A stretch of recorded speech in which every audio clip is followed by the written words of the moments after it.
don't do that again. You might hurt yourself. It's a little high. There you go. Yeah, go for the low one, like the one I'm sitting on. By the way, you might not want to sit on these either. They have little spikes on them that can easily hurt you.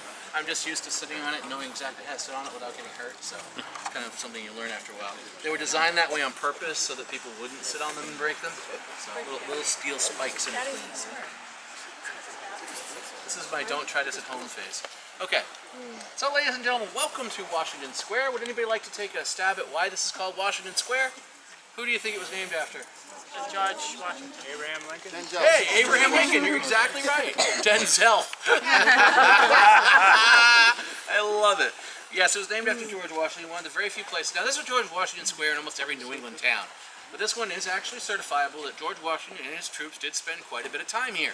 Matter of fact, he spent a lot of time in Newport in general.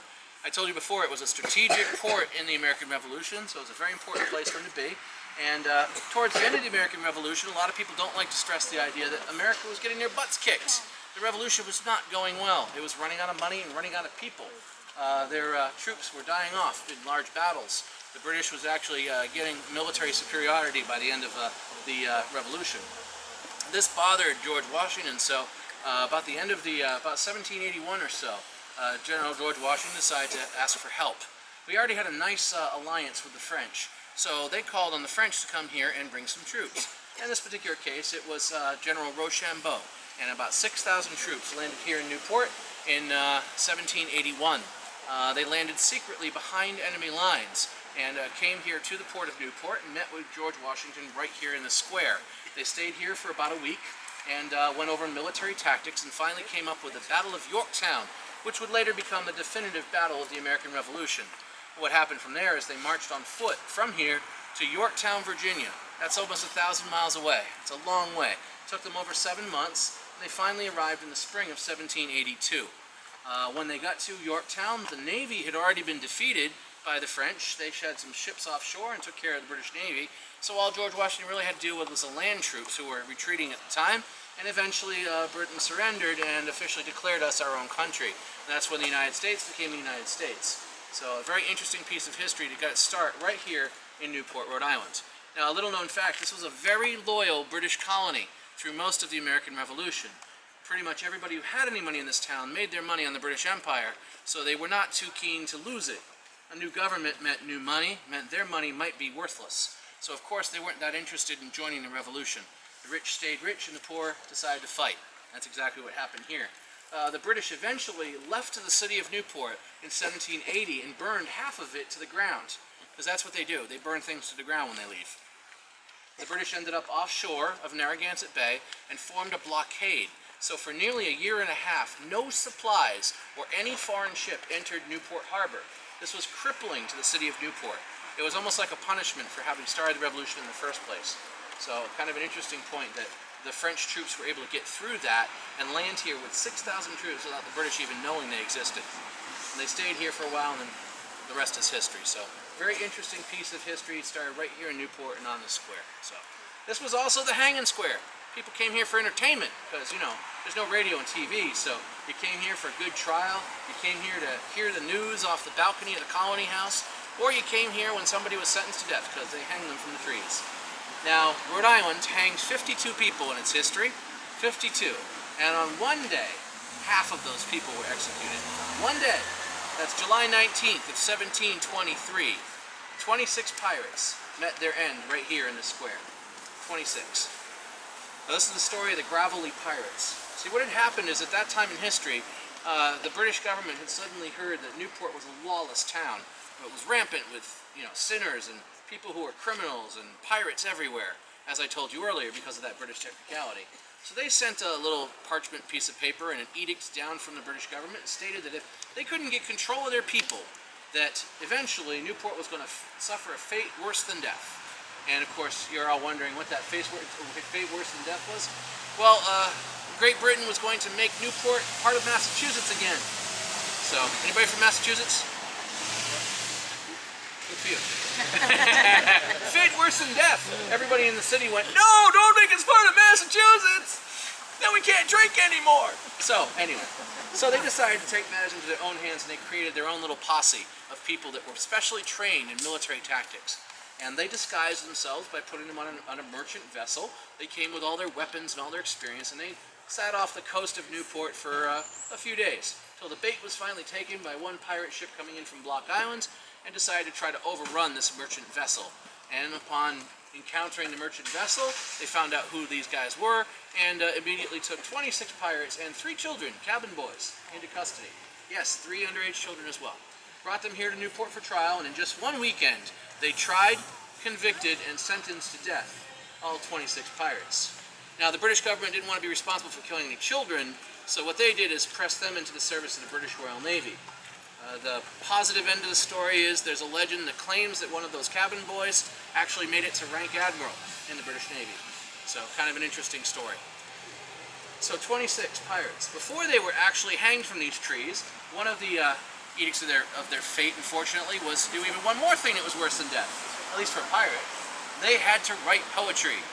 They had to write a poem about why piracy was bad, so they could set an example for the young children of the world. And literally the poems are horrible. They're really, really bad. They don't rhyme. They're barely, because pirates aren't known for their, legendary poetry. But they were published throughout the Caribbean. There are still copies of the original Newport publication that it was published in on microfilm here, so they are readable and you can research them. They were pretty stupid, but then again, that time it was entertainment, so there it is. Eventually, the pirates were hanged by these trees, these very trees right here in Washington Square, all 26 of them. Now, what makes this story interesting is that they stayed here after their death. Now, we're not talking about gallows poles and trapdoors and horses and things like that would snap your neck immediately. It usually took an average of between 3 and 3.5 hours to die from strangulation when you were hanged by trees here. So it's a particularly gruesome and unpleasant death. The pirates eventually died from these trees, and they were left here for almost 2 days, through the weekend, so that the entire city of Newport could see the dead pirates. Hey, look, kid, come on over here. Look at the dead pirates. Cool, huh? And that's exactly what they did. After about 3.5 days, they decided to cut them down and transport them over to Gravelly Point, which is where the yacht club is. They put up these special poles, and they hang the pirates from those poles for 3.5 months, friends, to humiliate them even further. Now, this was important because now every ship that came into Newport, it's one of the first things they saw and smelled. Pretty disgusting after about 3.5 months. In late October of the same year, they were eventually buried off the coast of Goat Island, face down between low tide and high tide mark. It's quite interesting because in a NOAA survey of the underwater area around Goat Island, most of this area, they did one of those side scan sonars, and they did a ground penetrating radar of that area to prove the theory. And sure enough, you could very clearly see the outline of every single one of the pirate bodies directly at that mark off of Goat Island. Anybody staying at the Hyatt tonight? Anybody? No? Okay, good. The Hyatt and Goat Island, both veritably very haunted. And this is from my personal experience from working here for over 2 years. There's stuff that happens in the middle of the night that's completely unexplainable. So it's a very interesting place to be in the middle of the night. So that's the story of the Gravelly Pirates and why this square is so important. Those of you wondering, the statue behind you is of Oliver Hazard Perry. He was the hero of the War of 1812. See, the British weren't too happy they were defeated the first time, so they came back in 1812 to try to take back the colonies. And guess what? We beat them again. Almost exclusively a naval battle. The War of 1812 was very much a time of wooden ships and iron men. And Oliver Hazard Perry was here in Newport, stationed here and lived here in Newport, and was essentially the hero of the War of 1812. Eventually the British gave up, and well, that was the end of the War of 1812. So, but that's why there's a statue here to him, and why we've named the training ship for the state of Rhode Island after him. I'm going to take some temperature readings for the heck of it, because I have a special tree here. I just want to see where I'm at. So very nice, between 68 and 70 degrees. If I go up this tree, I'll maintain temperature until I get to a certain point. There we go. And if I sit here for a little while, it will sit there and it will go down in temperature. I'm getting between 58 and 60 degrees, about 10 degrees cooler than what our other temperatures are. Just right up there on that first branch of this tree. I can't explain it because it doesn't happen on any other tree, but I'm here. I'm getting 71, 70, 74. So I'm not getting the same readings that I'm getting from that particular area. So a very good opportunity perhaps maybe to catch an orb or two The other place that we tend to get a lot of pictures off of for some reason is directly off of the right hand of Mr. Hazard Perry here.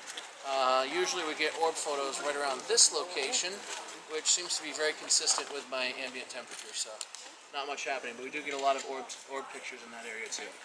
So everybody take all the pictures you want, and then our next stop is going to be the oldest tavern, the oldest continuously run tavern in the United States. And that would be the White Horse Tavern. That's our next stop. So, everybody get all the pictures they want, take a couple more, and then we'll be on our way. I'm going to take a swig of water here.